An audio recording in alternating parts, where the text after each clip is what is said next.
ദൈവത്തിൻ്റെ നാമം മഹത്വമുണ്ടാകട്ടെ. വെളിപ്പാട് പുസ്തകം 6-ാം അധ്യായത്തിലേക്ക് നമ്മളിന്ന് പ്രവേശിക്കുകയാണ്. വെളിപ്പാട് പുസ്തകം 6-ാം അധ്യായത്തെ 6 ഭാഗങ്ങളായി തരംതിരിച്ച് പഠനത്തിന് വിധേയമാക്കാം. ഓരോ മുദ്ര പൊട്ടിക്കുമ്പോഴും ഓരോ സംഭവങ്ങൾ ഉണ്ടാകുന്നു.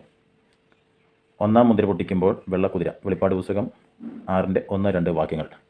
2-ാം മുദ്ര പൊട്ടിക്കുമ്പോൾ ചുവന്ന കുതിര, വെളിപ്പാട് പുസ്തകം 6-ന്റെ 3-4 വാക്യങ്ങൾ.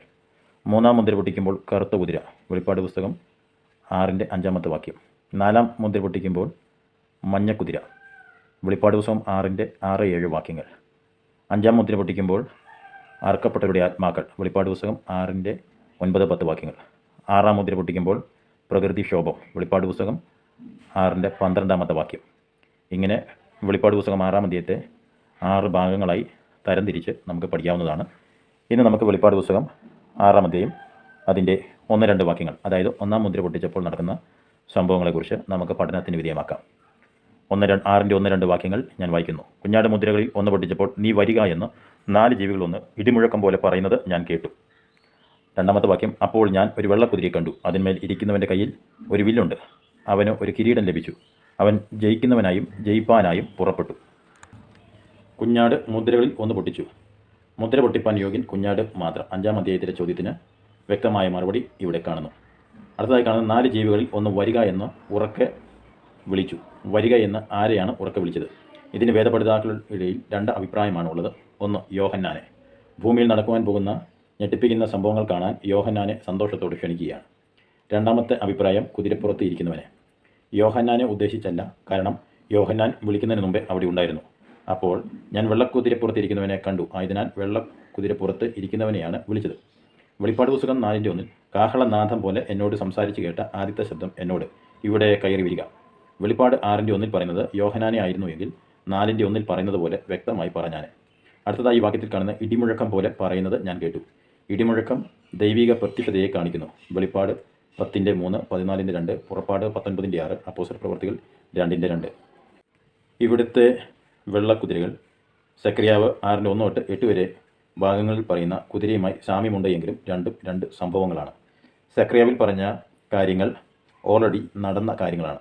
വെളിപ്പാടിൽ പറയുന്ന കാര്യങ്ങൾ ഇനി നടക്കാനിരിക്കുന്ന കാര്യങ്ങളാണ്. സെക്രിയാവ് 6-ൽ ഇസ്രയേലിനെ പീഡിപ്പിച്ചവർക്കുള്ള ന്യായവിധിയാണ്. വെളിപ്പാട് 6-ൽ ഇസ്രയേലിൽ നടക്കാൻ പോകുന്ന ന്യായവിധിയെ സംബന്ധിച്ചാണ് എന്ന് നമുക്ക് വ്യക്തം.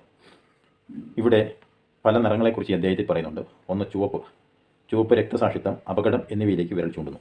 2 വെളുപ്പ്, വിജയത്തെയും സമാധാനത്തെയും സൂചിപ്പിക്കുന്നു. 3 കറുപ്പ്, ദുഃഖവും ക്ഷാമവുമാണ് സൂചിപ്പിക്കുന്നത്. ചാരനിറം അഥവാ മഞ്ഞ് മരണത്തെ കാണിക്കുന്നു. വെള്ളക്കുതിരപ്പുറത്തിരിക്കുന്നവൻ ആര്? ഇതിനെ പറ്റി 2 വിധ അഭിപ്രായങ്ങളാണ് ഉള്ളത്. വെള്ളക്കുതിരപ്പുറത്തിരിക്കുന്നത് കർത്താവായ യേശുക്രിസ്തു ആണ് എന്ന് ഒരു കൂട്ടർ വിശ്വസിക്കുമ്പോൾ, യേശുക്രിസ്തു അല്ല സാത്താനാണ് എന്ന് മറ്റൊരു കൂട്ടർ പറയുന്നു. ഇതിൽ യേശുക്രിസ്തു അല്ല സാത്താൻ ആയിരിക്കാനാണ് സാധ്യത. വെളിപ്പാട് 6-ൽ പറയുന്ന വെള്ളക്കുതിരയെയും അതിന്മേലിരിക്കുന്നവനെയും വെളിപ്പാട് 19-ൽ പറയുന്ന വെള്ളക്കുതിരയും അതിന്മേലിരിക്കുന്നവനെയും തമ്മിൽ വലിയ വ്യത്യാസം ഉണ്ട് എന്ന് നമുക്ക് കാണുവാനായിട്ട് സാധിക്കുന്നു. വെളിപ്പാട് 19-ൽ 1, അത് സ്വർഗത്തിൽ നടക്കുന്ന അഥവാ സ്വർഗത്തിൽ പ്രത്യക്ഷപ്പെടുന്നു. 2, വിശ്വസ്തനും സത്യവാനും എന്ന പേർ. 3, നീതിയോടെ വിധിക്കുകയും പോരാടുകയും ചെയ്യും. 4, കണ്ണ് അഗ്നിജ്വാലയ്ക്കൊത്തതാണ്. 5, തലയിൽ അനേക രാജമുടികളുണ്ട്. 6, രക്തം തളിച്ച ഉടുപ്പ് ധരിച്ചിരിക്കുന്നു. 7, ദൈവവചനം എന്ന പേർ. ഹെർമഗദോൻ യുദ്ധത്തിൽ സ്വർഗത്തിൽ നിന്ന് ഇറങ്ങി വരുന്നവൻ ക്രിസ്തുവാണ്, അതിന് യാതൊരു സംശയവുമില്ല. എന്നാൽ വെളിപ്പാട് 6-ന്റെ 2-ൽ പറയുന്നത് ക്രിസ്തുവല്ല. 7 കാരണങ്ങൾ അതിനുള്ള ബന്ധത്തിൽ. 1, ക്രിസ്തു 7 മുദ്രയാൽ മുദ്രയിടപ്പെട്ട പുസ്തകം പിടിച്ചുകൊണ്ട് മറ്റൊരിടത്ത് നിന്ന് മുദ്ര ഓരോന്നും പൊട്ടിച്ചുകൊണ്ടിരിക്കുകയാണ്. അതിനാൽ ഇവിടെ പറയുന്നവൻ എതിർ ക്രിസ്തുവാണ്. 2, വെള്ളക്കുതിരപ്പുറത്ത് എവിടെ നിന്ന് വരുന്നതെന്ന് പറയുന്നില്ല. 3, ഇവൻ്റെ പേർ എന്താണെന്ന് പറയുന്നില്ല. 4, അവൻ്റെ കയ്യിൽ വില്ലുണ്ട് പക്ഷേ അമ്പുണ്ട് എന്ന് പറയുന്നില്ല. ക്രിസ്തുവിൻ്റെ കയ്യിൽ ആയുധമില്ല, വായിൽ നിന്ന് വചനമെന്ന വാൾ പുറപ്പെടുകയാണ്. 5, കിരീടം ഉണ്ടെന്ന് പറയുന്നില്ല, പ്രത്യുത കിരീടം ലഭിക്കുകയാണ്. വെളിപ്പാട് 19-ൽ കിരീടം രാജകീയ കിരീടമായിട്ടാണ് വെളിപ്പാട് 19-ൽ നമ്മൾ കാണുന്നത്. 6, ഇവൻ ജയിച്ചവനായിട്ടല്ല ജയിക്കുന്നവനായും ജയിപ്പാനായും പുറപ്പെടുകയാണ്. യേശു ക്രിസ്തു ജയിച്ചവനാണ്. വെളിപ്പാട് 3-ന്റെ 21. 7, പഴയ നിയമത്തിൽ അമ്പും വില്ലും യുദ്ധത്തിൻ്റെ പ്രതീകമാണ്. ബാബിലോണിന്മേൽ അന്തിമ വിജയത്തിൽ അവരുടെ ബലവാന്മാരെയും അവരുടെ വില്ല് നശിപ്പിച്ചു കളഞ്ഞു. ഇരമ്യാവ് 51-ന്റെ 56. ഇസ്രയേൽ താഴ്വരയിൽ ഇസ്രയേലിൻ്റെ അമ്പ് ദൈവം ഒടിച്ചു കളയും എന്ന് ഹോശേ 1-ന്റെ 5-ൽ വായിക്കുന്നു.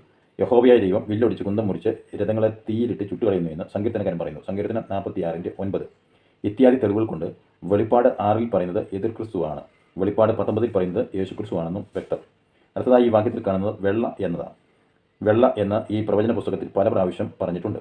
1 വെള്ള തലമുടി 1:14, വെള്ളക്കല്ല് 2:17, 3 വെള്ളയുടുപ്പ് 3:4, 5:18, 4:4, 6:11, 7:9, 13 വാക്യങ്ങൾ. 4 വെളുത്ത മേഘം വെളിപ്പാട് 14:14, 5 വെള്ളക്കുതിര വെളിപ്പാട് 19:11, 6 വെള്ള സിംഹാസനം വെളിപ്പാട് 20:11. ഇങ്ങനെ നിരവധി പ്രാവശ്യം വെള്ള എന്ന വാക്ക് ഈ പ്രവചന പുസ്തകത്തിൽ നമുക്ക് കാണുവാനായിട്ട് സാധിക്കുന്നു. നാളെ നമുക്ക് വെളിപ്പാട് പുസ്തകം 6-3-4 വാക്യങ്ങൾ പഠനത്തിന് വിധേയമാക്കാം. Thank you so much.